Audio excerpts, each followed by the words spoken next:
BDCC bank ನಿರ್ದೇಶಕರಾಗಿರ್ತಕ್ಕಂಥ Krishnan ಅವರೇ, ಸತೀಶ್ ಅಣ್ಣವರೇ, ಮಂಜಣ್ಣ ಅವರೇ, Suresh ಅಣ್ಣವರೇ, LNT Manjanna ಅವರೇ, ಅನ್ಯತಾ ಭಾವಿಸದೆ ವೇದಿಕೆ ಮೇಲೆ ಆಸೀನರಾಗಿರ್ತಕ್ಕಂಥ ಎಲ್ಲ ಗಣ್ಯಾತಿಗಳೇ, ಈ ಕಾರ್ಯಕ್ರಮದಲ್ಲಿ ಬಂದಿರತಕ್ಕಂಥ ನಮ್ಮ ಎಲ್ಲ ರೈತಾಪಿ ಹೈನುಗಾರಿಕೆ ಮಾಡುತ್ತ ಅಣ್ಣ ತಮ್ಮಂದ್ರೆ, ಅಕ್ಕ ತಂಗಿದ್ರೆ, ವಿಶೇಷವಾಗಿ ಈ ಕಾರ್ಯಕ್ರಮಕ್ಕೆ ಒಂದು ಮೆರುಗನ್ನ ತಂದುಕೊಡ್ತಾ ಇರ್ತಕ್ಕಂಥ ನಮ್ಮ ಎಲ್ಲ ಪ್ರತಿಭಾವಂತ ಮಕ್ಕಳೇ, ತಮ್ಮೆಲ್ಲರಿಗೂ ಕೂಡ ಈ ಕಾರ್ಯಕ್ರಮಕ್ಕೆ ಮನಸ್ಪೂರ್ವಕವಾದಂತಹ ಸ್ವಾಗತನ ಈ ಸಂದರ್ಭದಲ್ಲಿ ನಾನು ಕೋರ್ತಾ ಇದ್ದೀನಿ. ಒಂದು ವೇಳೆ ಮೊಟ್ಟ ಮೊದಲನೇದಾಗಿ ತಮ್ಮೆಲ್ಲರಿಗೂ ಕೂಡ ಮನಸ್ಪೂರ್ವಕವಾಗಿ ನಾನು ಕ್ಷಮೆನ ಯಾಚಿಸ್ತೇನೆ. ಸಾಮಾನ್ಯವಾಗಿ ಡೈರಿ ಕಾರ್ಯಕ್ರಮ ಆಗಿರಲಿ, ಸತೀಶ್ ಅವ್ರ ಕಾರ್ಯಕ್ರಮ ಆಗಿರಲಿ, ಯಾವುದಕ್ಕೂ ತಡವಾಗಿ ಬರಲ್ಲ. ಸತೀಶ್ ಹತ್ರ ಮಾತಾಡ್ಕೊಂಡು ಅವ್ರ ಹತ್ರ ಸಮಾಲೋಚನೆ ಮಾಡಿ ಇವತ್ತಿನ ದಿನನೇ ಫಿಕ್ಸ್ ಮಾಡಬೇಕು, ಎಲ್ಲ ರೈತರನ್ನು ನೋಡಬೇಕು. ಸುಮಾರು 300ಕ್ಕೂ ಹೆಚ್ಚು ಮಕ್ಕಳಲ್ಲಿ ಪ್ರತಿಭಾವಂತ ಮಕ್ಕಳು ಇವತ್ತು ಈ ಕಾರ್ಯಕ್ರಮದಲ್ಲಿ ಬಂದು ಪುರಸ್ಕಾರಗಳನ್ನ ಪಡ್ಕೋತಾರೆ. ಅವ್ರ ಜೊತೆ ಮಾತಾಡಬೇಕು, ರೈತರಿಗೆ ವಿವಿಧ ಸವಲತ್ತುಗಳ ವಿತರಣೆ ಇದೆ, ರೈತರನ್ನ ನೋಡ್ಬೇಕು ಅನ್ನೋ ಒಂದು ನಿಟ್ಟಿನಲ್ಲಿ ಇವತ್ತು ಈ ಕಾರ್ಯಕ್ರಮನ ಆಯೋಜನೆ ಮಾಡಿದ್ವಿ. ಆದ್ರೆ ತುರ್ತಾಗಿ ನಿನ್ನೆ ಮಧ್ಯಾಹ್ನ ವೈಯಕ್ತಿಕವಾದಂತಹ ಒಂದು ಕಾರ್ಯಕ್ರಮ ಇವತ್ತು ಬೆಳಗ್ಗೆ ಫಿಕ್ಸ್ ಆಗಿ ಒಂದು 10:30-11 ಗಂಟೆ ಒಳಗಡೆ ಕಾರ್ಯಕ್ರಮ ಮುಗಿಯೋಗುತ್ತೆ ಅಂತ ಅನ್ಕೊಂಡ್ರೆ ಅದೇ ಕಾರ್ಯಕ್ರಮ ಒಂದು 12:30ವರೆಗೂ ಆಯ್ತು. ಅದರಿಂದ ತಡವಾಗಿ ಬಂದಿದ್ದೀನಿ. ತಮ್ಮೆಲ್ಲರ ಕ್ಷಮೆ ಇರಲಿ ಅಂತ ಯಾಚಿಸ್ತೀನಿ. ಕ್ಷಮೆ ಇದೆಯಾ?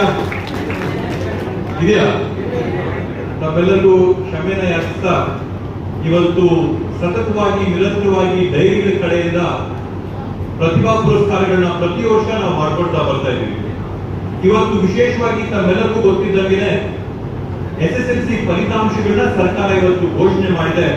ಅತ್ಯಂತ ಹೆಮ್ಮೆಯಿಂದ ಹೇಳ್ಕೊತೀನಿ, ಬೆಂಗಳೂರು ಗ್ರಾಮಾಂತರ ಜಿಲ್ಲೆಯಲ್ಲಿ ಜಿಲ್ಲೆ ಪೂರ್ತಿ 4 ತಾಲೂಕುಗಳು ಕೂಡ ಒಟ್ಟಾರೆ ಲೆಕ್ಕ ಹಾಕಿದ್ರೆ 95.8% ಅಷ್ಟು ಪಾಸ್ ಫಲಿತಾಂಶ ಬಂದಿದೆ.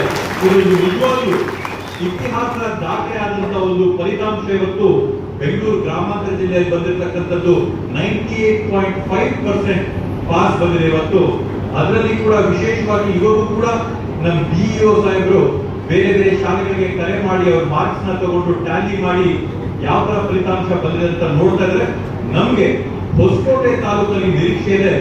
ಜಿಲ್ಲೆಯ ಮಟ್ಟ 95.8 ಇದ್ರೆ ಹೊಸಕೋಟೆ ತಾಲೂಕಲ್ಲಿ 97% ವರೆಗೂ ಫಲಿತಾಂಶ ಬರ್ಬೋದು ಅಂತ ಒಂದು ವಿಶ್ವಾಸ ನಂಬಿಕೆ ನಮಗಿದೆ.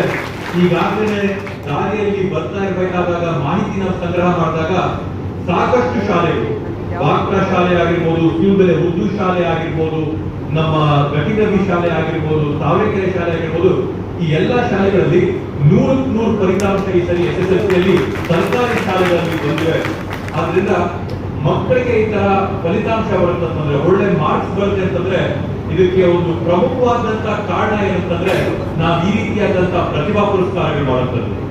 ಈ ಪ್ರತಿಭಾ ಪುರಸ್ಕಾರಗಳನ್ನ ನಾವು ಮಾಡಿದಾಗ ಮಕ್ಕಳನ್ನ ನಾವು ವೇದಿಕೆ ಮೇಲೆ ಮಾಡ್ಕೊಂಡು ಕೂರಿಸಿ ಅವರಿಗೆ ಗೌರವ ಸಲ್ಲಿಸಿದಾಗ ಅವರು ಇನ್ನೂ 16 ಮಕ್ಕಳಿಗೆ ಸ್ಫೂರ್ತಿಯಾಗಿ ಮಾದರಿಯಾಗಿ ನೋಡಿ ಅವರು ಕೂಡ ಒಂದಿನ ನಾವು ಒಳ್ಳೆ ಮಾರ್ಕ್ಸ್ ತೆಗಿಬೇಕು, ನಾವು ವೇದಿಕೆ ಮೇಲೆ ಕೂತ್ಕೋಬೇಕು, ನಮ್ಮನ್ನು ಗೌರವಿಸಬೇಕು, ನಮ್ಮ ತಂದೆ ತಾಯಿಗಳು ಈ ವೇದಿಕೆ ಮೇಲೆ ಬಂದು ಅವ್ರ ಗೌರವ ಪಡ್ಕೊಂಡು ಅವ್ರ ಮಕ್ಕಳಿಗೆ ಸಂತೋಷ ನೋಡ್ಬೇಕು ಅಂತ ಹೇಳಿ ಮಕ್ಕಳು ಇವತ್ತೇನು ಪ್ರಯತ್ನ ಮಾಡ್ತಾವೆ.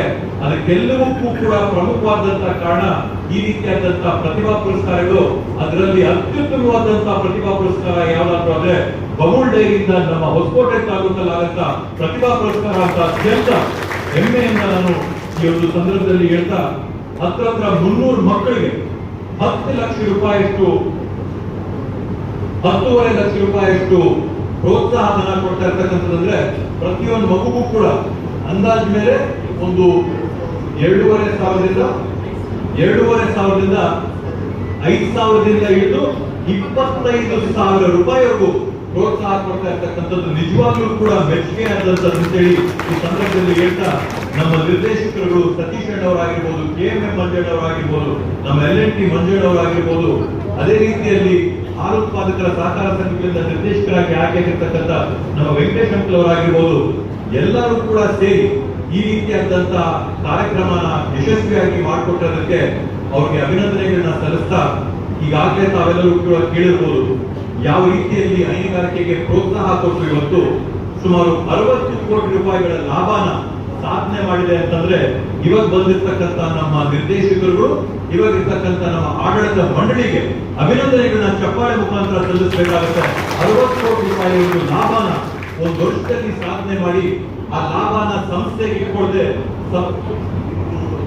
ಸಂಸ್ಥೆಗೆ ಪ್ರೋತ್ಸಾಹನ ಕೊಡ್ಬೇಕಾದಂತ ರೈತರು ಇವತ್ತು ತಾವೆಲ್ಲೂ ಮನೆಯಲ್ಲಿ ಪಶುಪಾಲನೆ ಮಾಡ್ತಾ ಇದ್ದೀರಾ, ಮಕ್ಕಳನ್ನ ಯಾವ ತರ ವಿದ್ಯಾವಂತರು ಮಾಡ್ತಾ ಇದ್ದೀರಾ, ಅದೇ ತರದಲ್ಲಿ ಆ ಮೂಕ ಪ್ರಾಣಿಗಳನ್ನ ರಾಸುಗಳನ್ನ ಕೂಡ ತಾವು ಸಾಕಿ ತಮ್ಮ ಮಕ್ಕಳಂತರವನ್ನ ಪಾಲನೆ ಮಾಡಿಕೊಂಡು ಹೊಸಕೋಟೆ ತಾಲೂಕಲ್ಲಿ ನಮ್ಗೆ ಹೆಮ್ಮೆ ಇರ್ತಕ್ಕಂಥದ್ದು ಪೂರ್ತಿ ಜಿಲ್ಲೆಯಲ್ಲಿ ಬಮೂಲಲ್ಲಿ ಅತ್ಯಂತ ಗುಣಮಟ್ಟವಾದಂತಹ ಹಾಲು ಯಾವ್ದಾದ್ರು ತಾಲೂಕಿಂದ ಬರುತ್ತಂತಂದ್ರೆ ಹೊಸಕೋಟೆ ತಾಲೂಕಿಂದ ಬರುತ್ತಂತೇಳಿ ತಮ್ಮ ಒಂದು ಕೊಡುಗೆಯಿಂದ ಇವತ್ತು ಈ ಶ್ರೇಯಸ್ಸು ಕೀರ್ತಿ ಹೊಸಕೋಟೆ ತಾಲೂಕಿಗೆ ಸೇರಿ ಇವತ್ತು ಆ 60 ಕೋಟಿ ರೂಪಾಯಿ ಪ್ರೋತ್ಸಾಹದ ಹಂಚಿಕೆಯಲ್ಲಿ 3.5 ಕೋಟಿ ರೂಪಾಯಿ ಪಾಲು ಇವತ್ತು ಹೊಸಕೋಟೆ ತಾಲೂಕಿಗೆ ಬಂದಿರತಕ್ಕಂಥದ್ದು ನಿಮ್ಮ ಒಂದು ದೊಡ್ಡ ಸಾಧನೆ ಅಂತ ಹೇಳ್ತಾ ಇವತ್ತು ಆ ಒಂದು ಹಣದಲ್ಲಿ ಸುಮಾರು 10,000ದಿಂದ ಹಿಡಿದು 1.5 ಲಕ್ಷ ರೂಪಾಯಿವರೆಗೂ ಕೂಡ ಪ್ರೋತ್ಸಾಹನ ಪಡ್ಕೊಂಡಿರ್ತಕ್ಕಂಥ ರೈತರು ಇವತ್ತು ಇಲ್ಲಿ ಸೇರಿರ್ತಕ್ಕಂಥದ್ದು.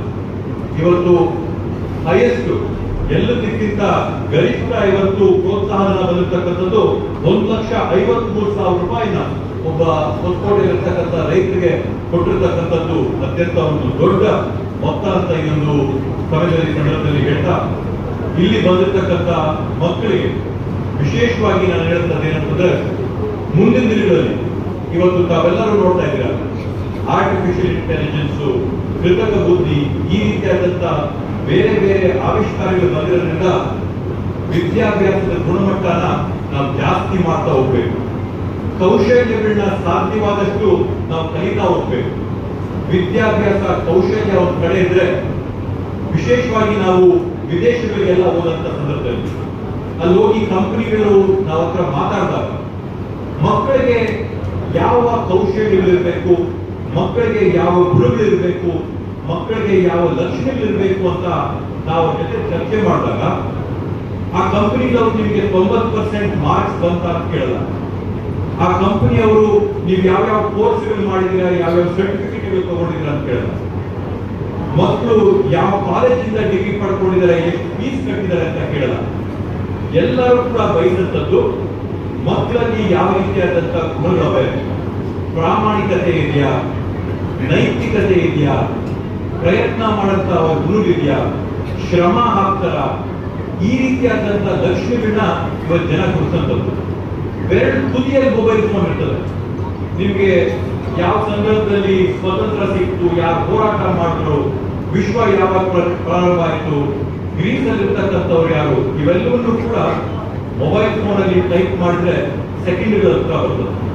ಆದ್ರಿಂದ ಇವು ಸಹಜವಾಗಿ ಎಲ್ಲರಿಗೂ ಇರ್ತದೆ. ಆದ್ರೆ ಜನ ಏನ್ ಕೇಳುತ್ತದ್ದು ಆನೆಸ್ಟಿ, ಇಂಟೆಗ್ರಿಟಿ, ಹಾರ್ಡ್ ವರ್ಕಿಂಗ್, ಡಿಲಿಜೆಂಟ್, ಈ ರೀತಿಯಾದಂಥವರು ನಮಗೆ ಬೇಕಾಗಿರ್ತಕ್ಕಂಥ ಮಕ್ಕಳು ಅಂತ ಏನ್ ಬರ್ತಾರೆ. ತಂದೆ ತಾಯಿಗಳಲ್ಲಿ ನಾನು ಈ ಸಂದರ್ಭದಲ್ಲಿ ಮನವಿ ಮಾಡ್ಕೊಳ್ತೇನೆ ಅಂತಂದ್ರೆ ಮಕ್ಕಳಿಗೆ ಹಿಂದೆಯಿಂದಲೂ ಕೂಡ ನಾವು ಈ ಗುರುಗಳನ್ನ ಹೇಳ್ಕೊಂಡು ಬಂದಿದ್ದೀವಿ. ರೈತರಾಗಿದ್ದವರು, ರೈತರ ಮಕ್ಕಳಾಗಿದ್ದವರು ಸಹಜವಾಗಿ ಶ್ರಮಜೀವಿಗಳಿರ್ತಾರೆ. ನಿಮ್ ಮಕ್ಕಳು ಯಾರಿಗೆ ಹೈನುಗಾರಿಕೆ ಮಾಡಿದ್ರೆ ಸಹಜವಾಗಿ ಬೆಳಗ್ಗೆ ಅವರು ಹಾಲು ಕರೆದು, ಸಗಣಿ ತೆಗೆದು, ಹಸುಗೆ ತೊಳೆದು ಏನೋ ಮಾಡಿ ಅವರು ಕೆಲಸಕ್ಕೆ ಹೋಗಿರ್ತಾರೆ, ಸ್ಕೂಲ್ಗೆ ಹೋಗಿರ್ತಾರೆ. ಯಾರು ಕೂಡ ಸಹಜವಾಗಿ ಬೆಳಿಗ್ಗೆ ಸ್ಕೂಲ್ಗೆ ಹೋಗಿ ಬರುತ್ತಂತಿಲ್ಲ. ಈ ಗುರುಗಳಿವೆ. ನೈತಿಕತೆ, ಪ್ರಾಮಾಣಿಕತೆ, ನಿಷ್ಠೆ, ಶ್ರದ್ಧೆ, ಭಕ್ತಿ, ಪ್ರಯತ್ನ, ಇವುಗಳನ್ನ ನಾವು ಸಾಧ್ಯವಾದಷ್ಟು ಬೆಳೆಸ್ಕೊಂಡ್ರೆ ನಾನು ನಿಮ್ಗೆ ಗ್ಯಾರಂಟಿ ಕೊಡ್ತೀನಿ, ನೀವು ಬರೀ ಹೊಸಕೋಟೆ ತಾಲೂಕಿಗೆ ಆಸ್ತಿ ಅಲ್ಲ, ಕರ್ನಾಟಕ ರಾಜ್ಯಕ್ಕೆ ಆಸ್ತಿ ಅಲ್ಲ, ಭಾರತ ದೇಶಕ್ಕೆ ಆಸ್ತಿ ಅಲ್ಲ, ಪ್ರಯತ್ನ ಪಟ್ಟರೆ ಈ ಒಂದು ವಿಶ್ವಕ್ಕೇನೆ ಆಸ್ತಿ ಆಗಂತ ಎಲ್ಲ ಗುಣಗಳು ನಮ್ಮ ಮಕ್ಕಳಲ್ಲಿದೆ ಅಂತ ಹೇಳಿ ಅತ್ಯಂತ ಒಂದು ಹೆಮ್ಮೆಯಿಂದ ಮತ್ತೆ ಕಾನ್ಫಿಡೆಂಟ್ ಆಗಿ ಗಟ್ಟಿಯಾಗಿ ಒತ್ತಿ ಹೇಳ್ತೀನಿ. ನಮ್ಮ ಮಕ್ಕಳಿಗೆ ಇವತ್ತು ವಿಶ್ವದಲ್ಲೇ ನೀವು ವಿಶ್ವಕ್ಕೇನೆ ವರ್ಕ್ ಫೋರ್ಸ್ ಆಗಂತ ಅವಕಾಶ ಇದೆ. ಬೇರೆ ಬೇರೆ ವಿದೇಶಗಳಿಗೆ ಎಲ್ಲಕ್ಕೂ ಹೋಗ್ರಿ, ಎಲ್ಲ ವಯಸ್ಸಾದಂತವ್ರು. ಇಲ್ಲಿ ಭಾರತ ದೇಶದಲ್ಲಿ 50% ಪಾಪ್ಯುಲೇಷನ್ ಇವತ್ತು 25-30 ವರ್ಷಕ್ಕಿಂತ ಕಡಿಮೆ ಇರುತ್ತವ್ರು.